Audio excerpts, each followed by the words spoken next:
Bismillahirrahmanirrahim. Assalamualaikum warahmatullahi wabarakatuh.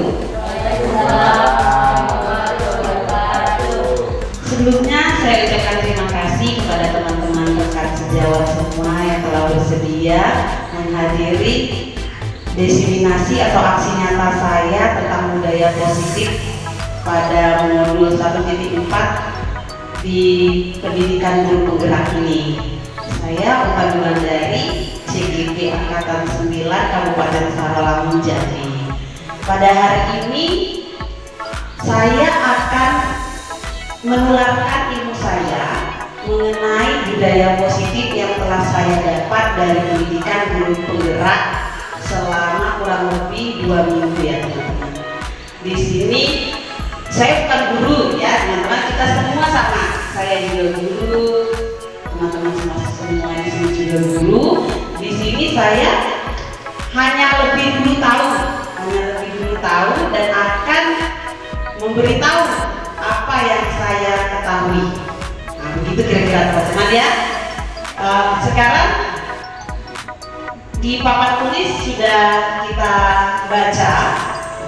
Judul yang akan saya sampaikan adalah budaya positif.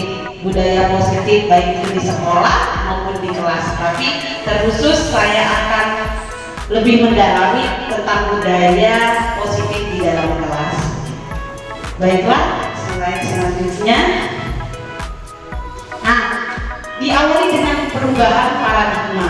Sebelum kita memulai budaya positif, kita terlebih dahulu harus melakukan perubahan paradigma. Dalam membangun budaya positif, sekolah dapat menyediakan lingkungan yang positif, aman, dan nyaman agar siswa mampu berpikir, bertindak, dan mencipta dengan merdeka, mandiri, dan bertanggung jawab. Apa sih maksudnya?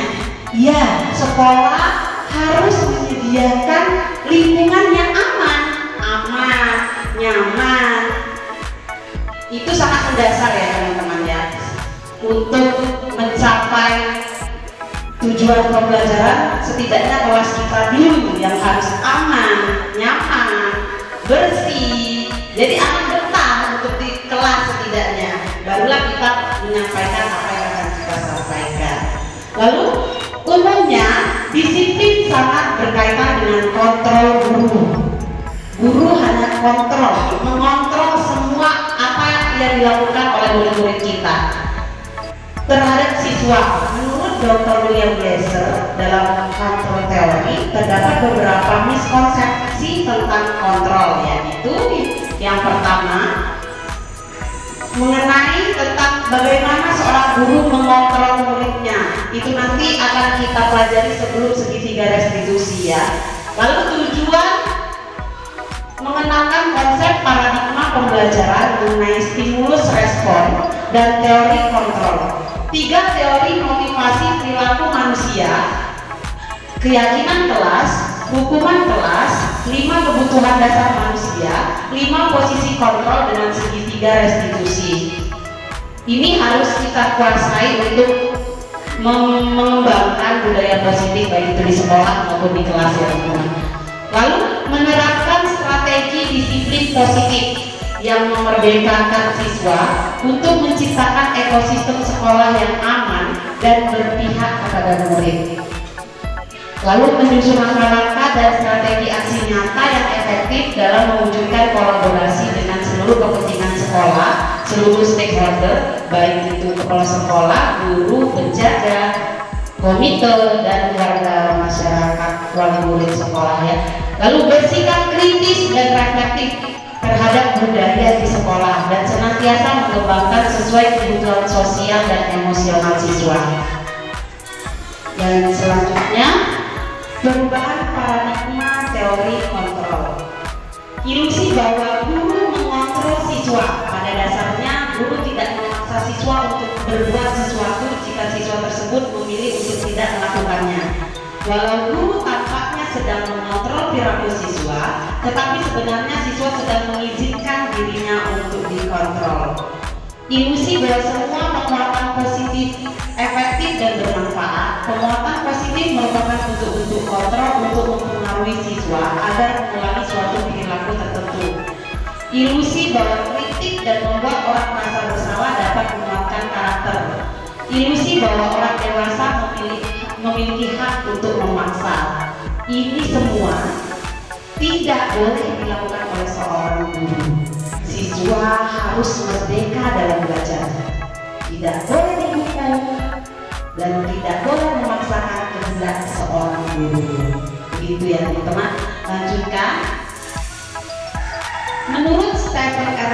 Menurut Stephen R. Covey, jika ingin membuat kemajuan perlahan, ubahlah sikap atau perilaku Anda.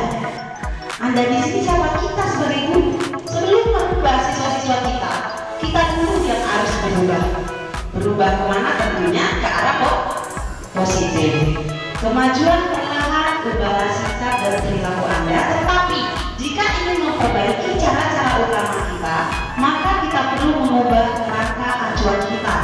Ubahlah cara melihat dunia, ubahlah cara Anda berpikir tentang manusia, ubahlah paradigma Anda, skema pemahaman dan penjelasan aspek-aspek tertentu dengan kenyataan.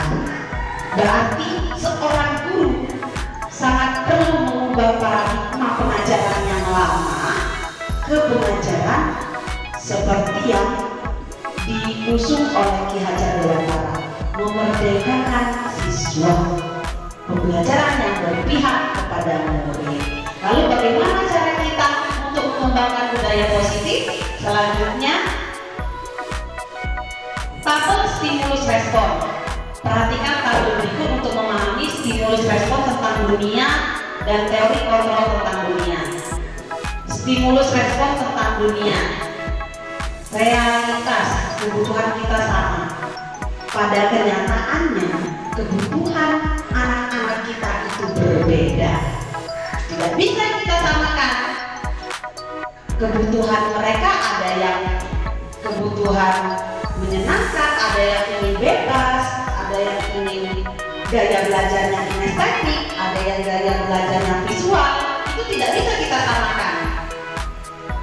Selanjutnya, semua orang melihat hal yang sama. Setiap orang memiliki gambaran yang berbeda. Kita saja sama ibu kita, saya pasti berbeda. Dari perspektif melihat suatu benda saja sudah berbeda. Tidak bisa disamakan, apalagi siswa-siswa kita. Lalu kita mencoba mengubah orang agar berpandangan sama dengan kita.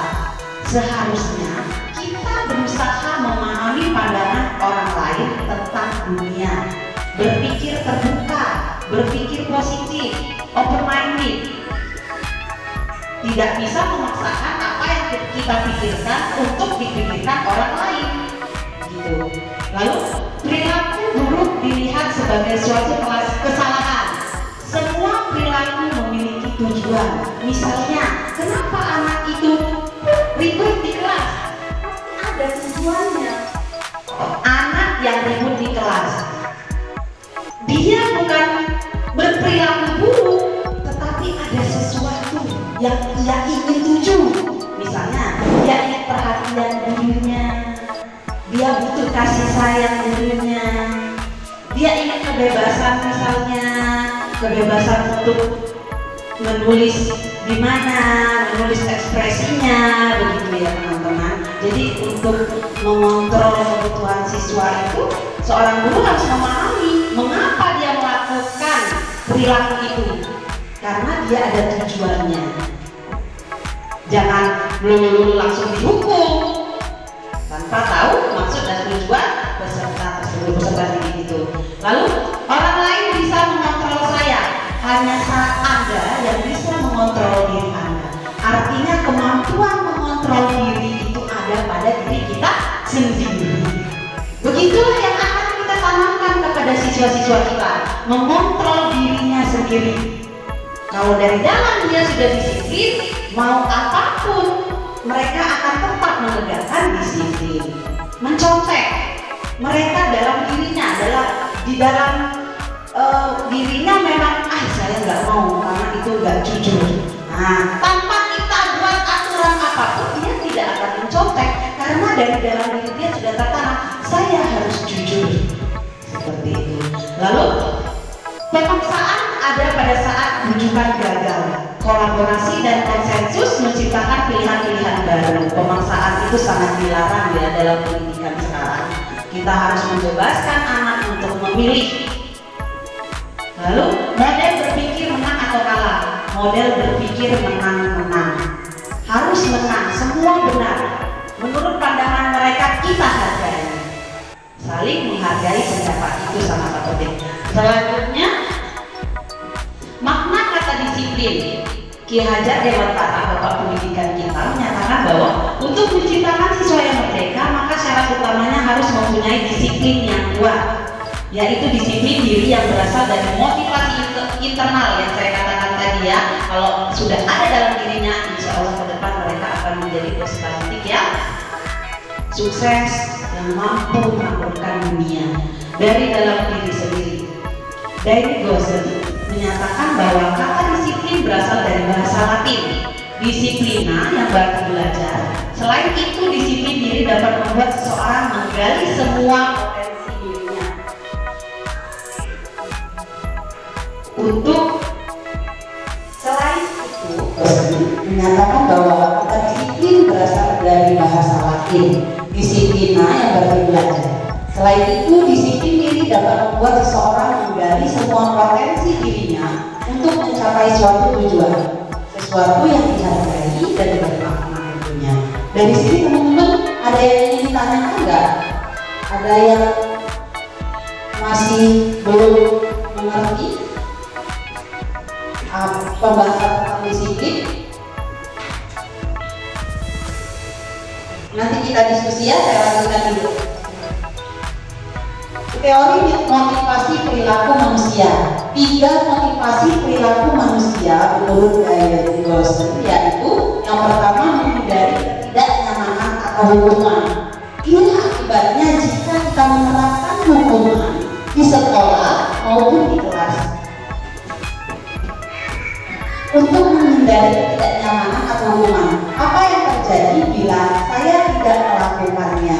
Jadi di dalam diri siswa itu bukan, oh saya harus disiplin, bukan, oh saya harus datang tepat waktu, bukan, tetapi dia menghindari hukuman, menghindari rasa sakit. Hukuman yang akan kita beri akan menimbulkan rasa sakit bagi peserta didik, bukan berasal dari dalam dirinya. Yang kedua, untuk mendapatkan imbalan atau penghargaan dari orang lain. Lalu pertanyaan apa yang akan muncul? Apa yang saya dapatkan bila saya melakukannya? Selama ini teman-teman memberikan penghargaan nggak terhadap siswa-siswa kita jika melakukan sesuatu yang benar? Pasti ya. Ya betul, saya juga seperti itu soalnya. Sebelumnya saya selalu memberikan sesuatu, permen atau coklat yang tidak terlalu mahal ya tentunya. Ya tidak teman-teman? Iya. Apa?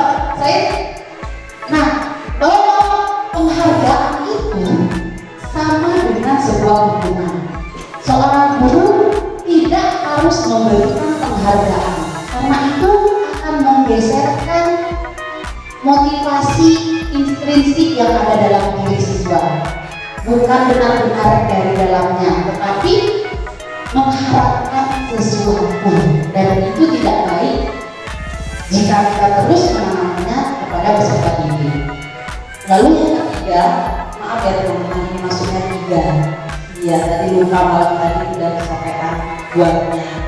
Yang ketiga, untuk menjadi orang yang mereka inginkan dan menghargai diri sendiri dengan nilai-nilai yang mereka percaya. Yang ketiga inilah yang harus kita tanamkan kepada peserta didik. Saya menjadi orang seperti apa bila saya melakukannya? Jadi jika anak sudah menyadari yang dia lakukan itu tujuannya dia, maka anak tersebut akan menjadi anak yang berakhlak mulia sesuai dengan profil belajar Pancasila. Banyak ya teman-teman ya, ada 6 anak yang kreatif, mandiri, bernalar kritis, berkebinekaan global dan sebagainya.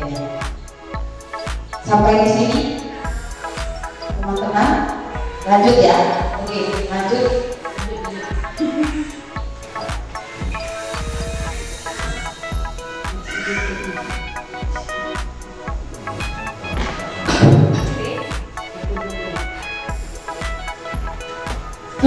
disiplin positif. Tujuan dari disiplin positif adalah untuk menanamkan motivasi kepada semua siswa kita agar mereka menjadi orang yang mereka inginkan dan menghargai diri sendiri dengan nilai-nilai yang mereka percaya. Motivasi ini berasal dari dalam siswa, dari dalam diri siswa ya, internal, sehingga akan berdampak jangka panjang dan tidak akan terpengaruh dengan adanya hukuman ataupun hadiah. Inilah kesimpulannya teman-teman. Jika kita mampu membudayakan budaya positif, maka anak-anak tersebut akan melakukan sesuatu tanpa takut hukuman dan tanpa mengharapkan imbalan. Begitu ya teman-teman ya. Setuju ya teman-teman ya. Kita tidak menghukum dan memberikan imbalan dalam mendidik anak ya teman-teman ya. Oke. Saya bisa dengan teman-teman saya di sini. Sebelumnya kita semangat dulu deh. Coba berdiri semuanya. Nah, simbol kita. Duduk aja Bu. Duduk. Oh boleh duduk. Oke.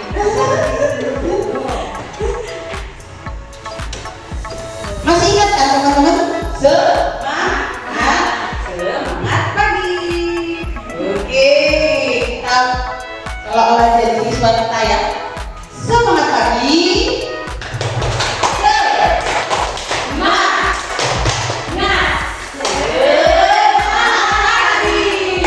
Ya. Oke, kita lanjutkan ya teman-teman. Keyakinan kelas. Nah, apa sih hubungan budaya positif dengan keyakinan kelas? Untuk menghindari hukuman dan imbalan, maka seorang guru bisa membuat sebuah keyakinan kelas. Keyakinan merupakan nilai-nilai kebaikan atau prinsip-prinsip yang disepakati secara universal. Orang akan lebih semangat atau tergerak untuk melaksanakan keyakinannya daripada hanya mengikuti aturan. Mengapa tidak peraturan saja? Mengapa harus keyakinan kelas? Mengapa kita memiliki peraturan untuk melaksanakan piket? Mengapa kita memiliki peraturan harus tepat waktu masuk sekolah? Inilah yang harus kita hindari teman-teman. Apa tujuannya kita membuat keyakinan kelas? Supaya mereka semangat dan tergerak untuk melaksanakan keyakinannya. Bagaimana cara membuat keyakinan kelas nanti akan kita bahas. Jadi anak itu sendiri yang membuat, maka dengan sendirinya dia akan tergerak untuk tidak melakukannya. Boleh selanjutnya tolong Pak? Langkah-langkah pembentukan keyakinan kelas. Yang pertama, memberikan kesempatan kepada semua siswa. Ini langkah-langkahnya ya teman-teman. Nanti bisa dibuat di kelas Rani, di kelas Ibu Eka, Ibu Rita, dan juga Ibu Nova dan Pak Mahmud. Begini cara membuat keyakinan kelas. Yang pertama, memberikan kesempatan kepada semua siswa. Yang kedua, mencatat semua masukan siswa di papan tulis. Apa sih yang memberikan kesempatan kepada semua siswa? Maksudnya semua siswa di kelas diajak.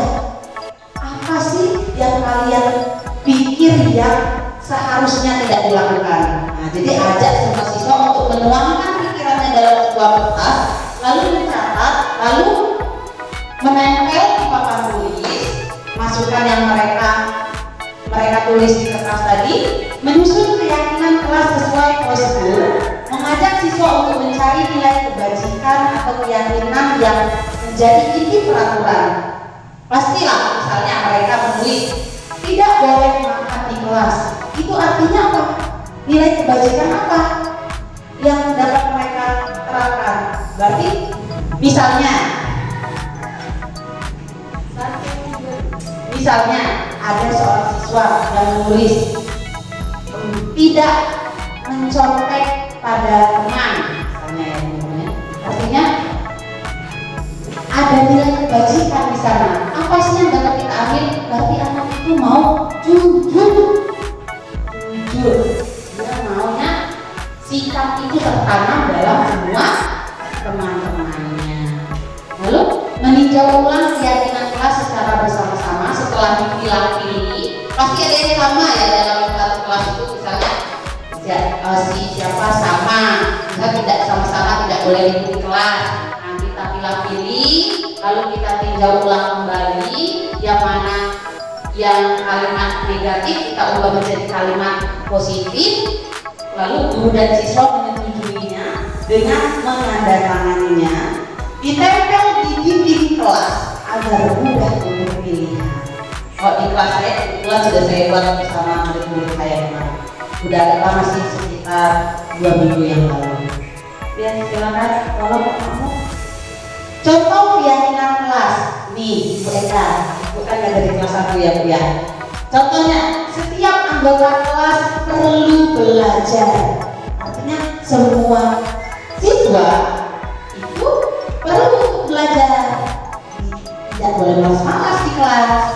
Lalu setiap anggota kelas perlu senang. Artinya dalam pembelajaran di kelas itu harus menyenangkan. Lalu setiap anggota kelas perlu melakukan tugas. Setiap Ibu Eka memberikan tugas, artinya siswa sudah di dalam dirinya saya harus mengerjakan tugas begitu, tanpa hukuman, tanpa mengharap imbalan. Setiap anggota kelas perlu saling menghargai dan setiap anggota kelas perlu merasa aman. Dan ini contoh keyakinan kelas di kelas 5, selalu bersikap positif, senantiasa menjadi diri terbaik, percaya dan menghormati orang lain serta barang miliknya, berkomitmen terhadap setiap tugas, senantiasa membantu. Ini contoh-contohnya banyak, yang lainnya keyakinan kelas yang dapat kita ambil. Dalam penerapan keyakinan kelas, jika terjadi pelanggaran, tentu akan ada sanksi atau hukuman atau restitusi. Hukuman merupakan identitas gagal dan disiplin merupakan identitas berhasil. Apa maksudnya? Lebih jelasnya dapat membaca tabel berikut. Identitas gagal dan identitas berhasil. Identitas gagal jika seseorang, bukan seseorang ya, jika seorang guru memberikan sebuah hukuman, sesuatu yang menyakitkan pasti terjadi kalau kita memberikan hukuman terhadap siswa. Identitas berhasil, bagaimana cara kita mendisiplinkannya? Sesuatu harus terjadi konsekuensinya ya, restitusi merupakan pilihan. Jadi yang harusnya misalnya ibu di kelas, kamu harus berdiri di depan kelas, itu sebuah hukuman ya teman-teman. Tapi dengan restitusi kita memberikan pilihan kepada siswa apa yang akan mereka lakukan ke depan agar tidak terjadi gitu ya. Itu bedanya hukuman dengan restitusi. Tidak nyaman untuk murid atau anak jangka waktu yang panjang. Kalau untuk sanksinya tidak nyaman untuk murid atau anak untuk jangka waktu pendek, menguatkan untuk murid atau anak dalam jangka waktu yang panjang. Dengan restitusi anak menjadi kuat dan tumbuh menjadi anak yang disiplin dalam jangka panjang. Artinya tidak sebentar saja. Kalau hukuman ribut maju ke depan, besok dipastikan nggak dia nggak ribut? Tidak. Tapi jika dengan restitusi dipastikan jika di dalam dirinya dia menyadari itu saya ribut, ke depan saya tidak akan beri dia pilihan apa maunya. Nah, jika pilihan mereka kita setujui, maka mereka akan merasa dihargai, dia tidak akan ribut. Nah, sehingga mereka insya Allah dalam jangka yang panjang tidak melakukan hal yang buruk lagi. Dan murid atau anak membenci peraturan, murid atau anak menghormati dirinya dan orang lain karena pilihan itu dari dirinya.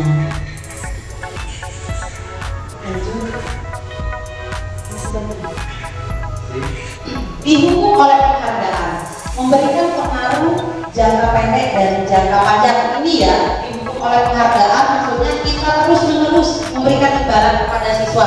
Dampaknya yang kedua, penghargaan tidak efektif. Penghargaan merupakan suatu benda atau peristiwa yang diinginkan yang membuat dengan suatu syarat tertentu. Penghargaan merusak hubungan. Ketika seseorang memberikan penghargaan, maka akan timbul rasa iri dari orang yang tidak menyukainya. Lalu penghargaan mengurangi ketepatan. Dan terakhir, penghargaan menghukum. Jangan itu berdampak baik ya, penghargaan menghukum mereka yang tidak dapat penghargaan. Selanjutnya, kebutuhan dasar manusia. Seorang guru harus mengetahui kebutuhan dasar manusia. 5 kebutuhan dasar manusia, yaitu yang pertama diterima, diberi kasih sayang, penguasaan. Ini 5 kebutuhan dasar manusia. Tentunya anak-anak didik kita mempunyai kelima kebutuhan ini. Kebebasan, anak apalagi anak kecil ya, sangat membutuhkan kebebasan. Kesenangan dan survival. Survival yang artinya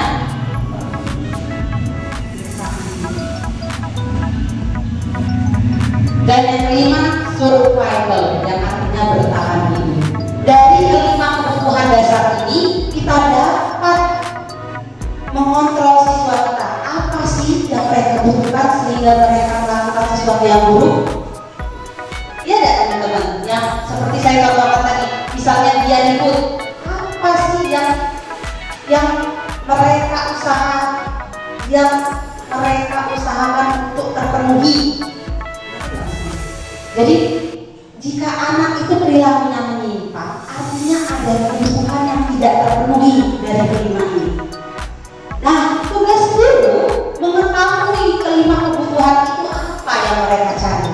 Bisa saja mereka butuh kasih sayang atau perhatian, bisa saja mereka butuh kesenangan, bisa saja mereka bertahan hidup atau ingin kebebasan atau penguasaan. Terus selanjutnya kebutuhan bertahan hidup, misalnya kesehatan, rumah, makanan.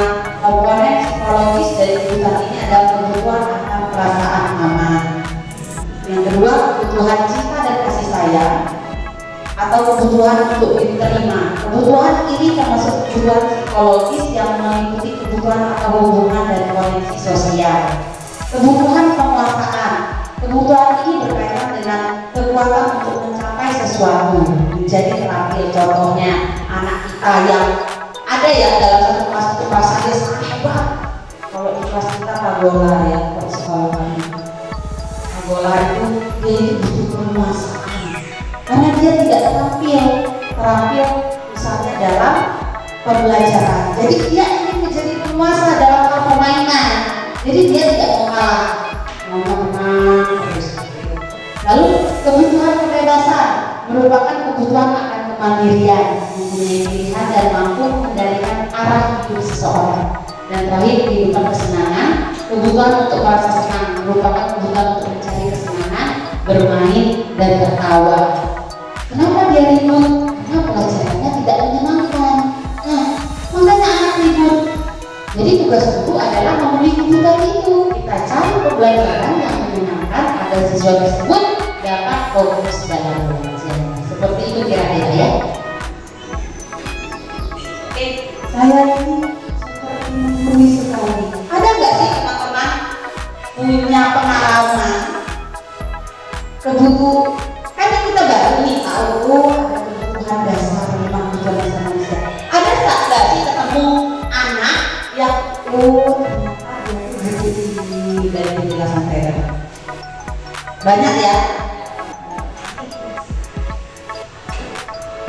Posisi kontrol dulu setelah kita mengetahui kebutuhan dasar anak yang mereka berusaha untuk ini, maka tugas guru adalah mengontrol 5 posisi kontrol seorang guru terhadap siswanya menurut Dyer.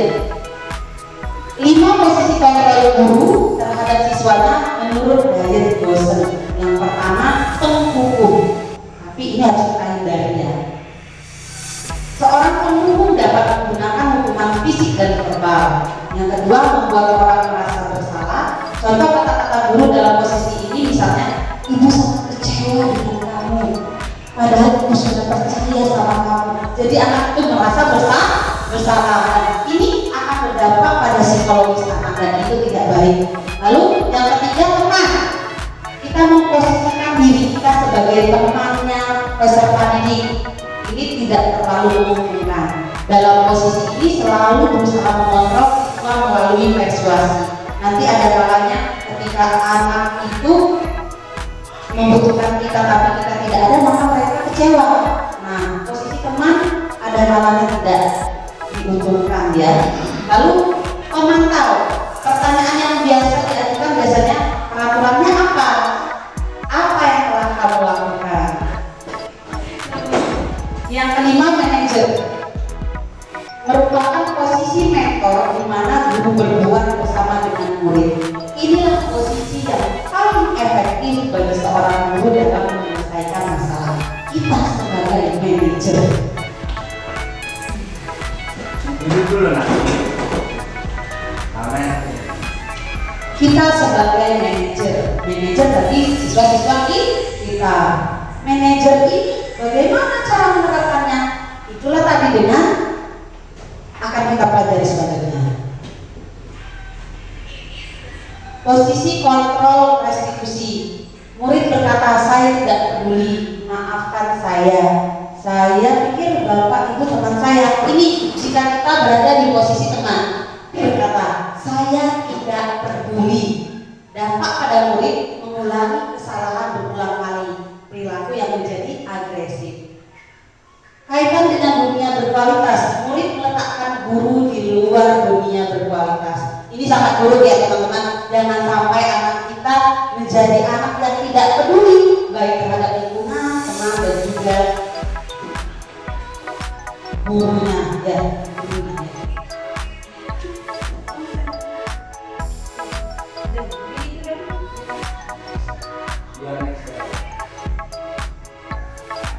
Restitusi sebagai sebuah cara menanamkan disiplin positif pada dia. Restitusi sebagai sebuah cara menanamkan disiplin positif pada siswa. Menurut Ghosh, restitusi merupakan proses menciptakan posisi bagi siswa untuk memperbaiki kesalahan mereka. Nah, restitusi ini menghindar dari hukuman dan imbalan ya. Jadi sehingga mereka bisa kembali pada kelompoknya dengan karakter yang lebih kuat. Restitusi dapat membantu siswa menjadi lebih mempunyai tujuan. Restitusi sebagai sebuah cara menanamkan disiplin positif pada siswa. Ini adalah langkah-langkah untuk kita. Jadi dalam restitusi itu harus diyakini dulu keyakinan kelas yang telah dibuat. Bagaimana cara membuatnya dan langkah-langkahnya tadi sudah kita bahas ya teman-teman. Menurut Wilson, restitusi merupakan proses menciptakan posisi bagi siswa untuk memperbaiki kesalahan mereka. Jadi anak itu sendiri yang akan memperbaiki kesalahan mereka, bukan guru. Guru hanya mendengarkan apa yang akan mereka lakukan untuk memperbaiki kesalahan yang telah mereka lakukan. Dengan karakter yang lebih kuat. Setelah dia melakukan kesalahan, mereka bisa kembali pada kelompoknya dengan karakter yang lebih kuat. Restitusi dapat membantu siswa menjadi lebih mempunyai tujuan, disiplin positif, dan memulihkan dirinya ketika berbuat kesalahan. Restitusi menguntungkan korban dan si pembuat salah, atau yang sering kita dengar win-win solution gitu ya. Jadi dia sendiri yang berbuat, dia sendiri yang mengetahui kesalahannya, dan dia sendiri yang menemukan solusi atas kesalahan yang telah dia buat. Begini alurnya, si pembuat salah kita restitusi, lalu mereka memulihkan dirinya dengan karakter yang lebih kuat. Itu ya. Selanjutnya, ciri-ciri restitusi. Ini segitiga restitusi. Langkah pertama adalah validasi tindakan, menanyakan keyakinan. Keyakinan ini keyakinan kelas yang telah dibuat secara bersama-sama tadi. Lalu menstabilkan identitas. Berikut ciri-ciri restitusi, bisa teman-teman baca di sana ya. Nah, inilah langkah dalam menerapkan segitiga restitusi. Yang pertama menstabilkan identitas, yang kedua validasi tindakan yang salah, dan menanyakan keyakinan. Apa sih maksudnya? Jadi menstabilkan identitas. Kita panggil anak yang berbuat salah tersebut, kita tanya, oh itu biasa. Setiap orang pasti mempunyai mempunyai kesalahan. Lalu kita validasi tindakannya yang salah. Apa yang salah dari yang telah kamu buat? Nah, selanjutnya menanyakan keyakinan. Oke, lanjut. Segitiga tersebut dibagi menjadi 3 sisi, yaitu sisi menstabilkan identitas yang saya katakan tadi. Sisi ini merupakan bagian dasar dari segitiga yang bertujuan untuk mengubah identitas anak dari yang gagal karena melakukan kesalahan menjadi orang yang sukses. Yang kedua, sisi validasi tindakan yang salah. Restitusi tidak menyarankan guru berbicara kepada siswa bahwa melanggar peraturan adalah sikap yang baik. Itu salah juga ya. Tapi dalam restitusi harus memahami alasannya. Yang kedua, tindakan validasi tindakan yang salah. Restitusi tidak menyarankan guru berbicara kepada siswa bahwa melanggar peraturan itu adalah sikap yang baik. Tetapi dalam restitusi harus memahami alasannya, mengapa anak tersebut melakukan sebuah kesalahan, kebutuhan dasar apa yang mereka ingin capai, yang kita pelajari sebelumnya tadi ya. Setiap orang pasti melakukan hal yang terbaik pada waktu tertentu. Yang ketiga, menanyakan keyakinan. Setelah melalui langkah 1 dan 2 ke atas, maka anak telah siap untuk dihubungkan dengan nilai-nilai yang dipercaya dan berpindah menjadi orang yang diinginkan. Jadi anak-anak tahu, oh iya, keyakinan yang telah dibuat bahwa itu salah. Saya meyakini bahwa itu tidak boleh. Ke depan saya akan menjadi anak yang lebih baik. Begitu. Nah, sampailah kita di ujung presentasi saya. Kita diskusi sekarang ya teman-teman. Saya punya video nih, video mengenai penerapan segitiga restitusi yang saya terapkan di sekolah.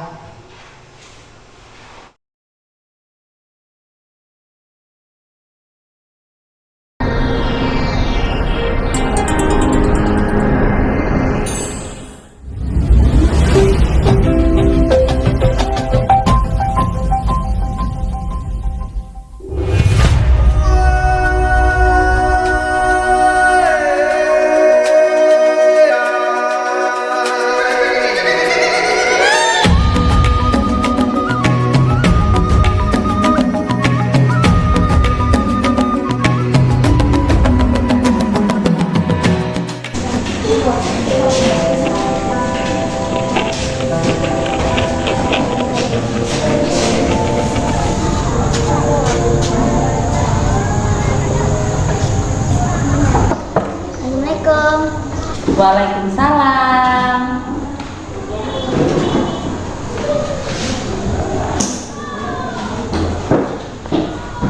Silakan dulu. Baik Bu, terima kasih. Bagaimana kabarnya hari ini Nazira? Alhamdulillah Bu, baik. Sudah makan saat istirahat tadi? Sudah Bu, Kak. Iya. Maaf Bu, Iya. ada apa Ibu memanggil saya di sini? Ya, bagus. Ibu memanggil Nazira ini. Sebelumnya Ibu mau tanya, tadi setelah makan dari kantin, Nazira ke kelas ya? Ngapain di kelas? Ada laporan kalau Nazira mencoret-coret meja. Apakah benar? Ya Bu, Nazira tadi mencoret meja di kelas. Ibu tahu dan paham sekali. Pasti Nazira punya alasan mengapa Nazira mencoret meja. Iya Bu, alasan saya karena ingin memperlihatkan gambaran saya kepada teman-teman. Nazira, Ibu tahu setiap orang pernah melakukan kesalahan. Iya Bu, Nazira tak merasa bersalah telah mencoret tidak pada tempatnya. Nah, sekarang Nazira sudah tahu kan bahwa mencoret meja dapat merusak fasilitas sekolah. Iya Bu, Nazira tahu. Nazira masih ingat mengenai keyakinan kelas yang telah kita setujui bersama-sama. Ingat Bu, keyakinan kelas untuk tidak mengotori fasilitas kelas. Baiklah, Ibu percaya ke depan Nazira dapat benar-benar menjalankan keyakinan kelas yang telah kita sepakati. Siap Bu, terima kasih atas kepercayaannya. Jadi, menurut Nazira, bagaimana cara kita menggambar agar terlihat teman-teman tanpa merusak fasilitas kelas? Kalau Nazira diberi ruang, Nazira ingin menggambar yang rapi dan indah. Beli kertas besar Bu, untuk ditempel di dinding kelas. Baiklah, silakan Nazira. Jika Nazira ingin menggambar di kertas yang besar, nanti Ibu akan meminta bantuan Pak Indra sebagai guru SBK untuk membimbing Nazira supaya menggambar yang lebih indah lagi. Apakah Nazira setuju? Setuju Bu, terima kasih atas kesempatannya. Baiklah, sekarang Nazira boleh kembali ke kelas. Nanti kita diskusikan lagi untuk pembimbingan yang akan dilakukan oleh Pak Indra.